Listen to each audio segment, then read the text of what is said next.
Ay, sandali. Sige po.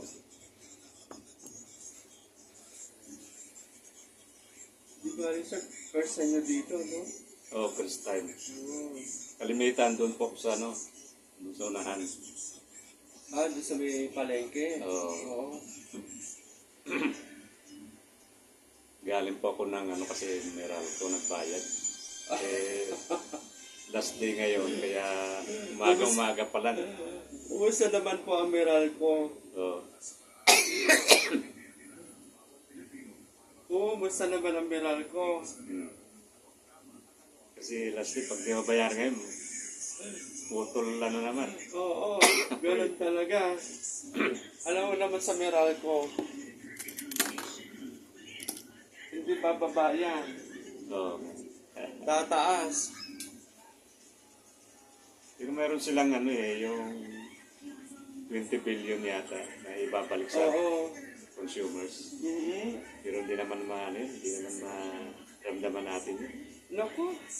Ilan tayong customers? I-divide sa 20 billion, divide mo sa ilang consumers. Matagal na panahon na yan eh. Hindi naman bumabalik. Oh. Kayo po, ilang taon na kayong nagugupit? Sir, high school pa lang, nagugupit na ako eh. Itong pwesto na to? Ito, 3 taon po. Ah, Oo. bale, kayo po may-ari mismo na. Ganda. Malakas din, kamusta naman ang yung kumikita? Okay naman po, sakto-sakto lang talaga. Galing sa gastusan ng tao, kaya medyo ano tayo.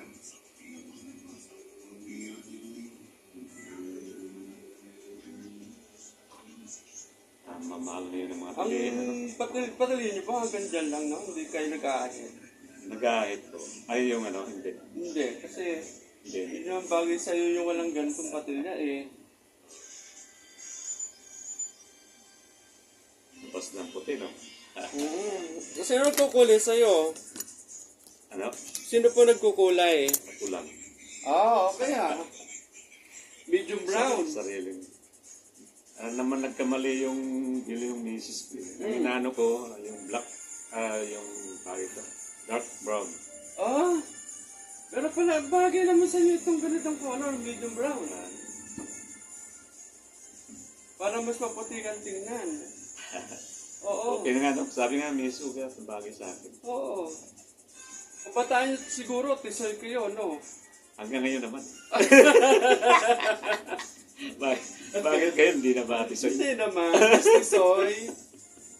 Mas tisoy kayo nung kabataan, no? Habulin. Yes, palagay ko. Ako ang naghahabol. Malabo. Ako ang naghahabol sa chicks. May mga apo na rin kayo. Mayroon isa. Isa pala. Kasi nung nag-asawa yung panganay ko, nasa 30 plus na rin. Talaga nag-ipon po. Ano po? Nag-ano muna, stable job. Yes. Tama naman po yun. Kasi mahirap ngayon mag-asawa ng walang stable job. Tama naman po yun.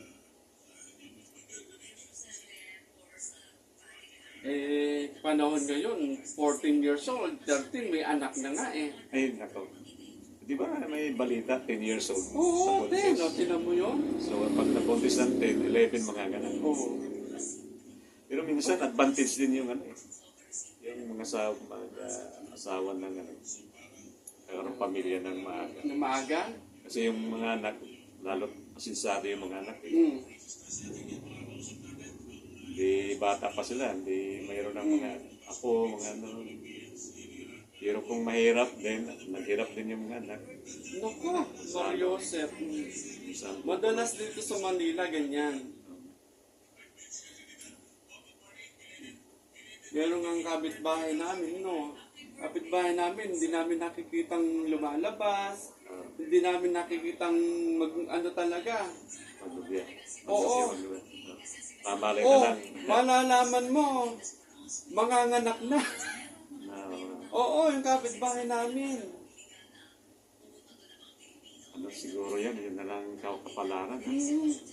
O kulang sa ano ang mga magulang. Kaya takado kami doon eh. Umanganak na, hindi man lumalabas ang anak mo. Ngayon, nalaman nyo na lang yung naglalaro na yung anak. Yes! Pag lumalabas. Bata pa, sin bata pa. Sana hindi naman sana, ano, Oo. hindi pabayaan yung bata. Kasi yung bata, walang ano yun eh. Hindi na lang, lagaan na lang yung bata. One thing is, pag naririnig namin eh, away dito, away dito. Yung mag-asawa. Mm-mm. Siguro, walang ano. Kasi normal na away na ano, yung walang ano eh. Yes. Walang panggastos. Nasabihin sa nako, Ano ikaw eh, muna mag-anong anak mo. yung selos, yung ano na lang eh. Pangalawang rason na lang sa away. Saka yung manugang. Mm-mm.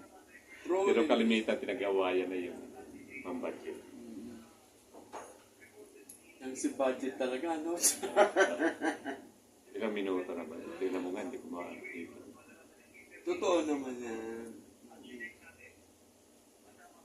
Sandali, Brad, tigil ko na ito muna. Sige po. Kasi ilang minuto?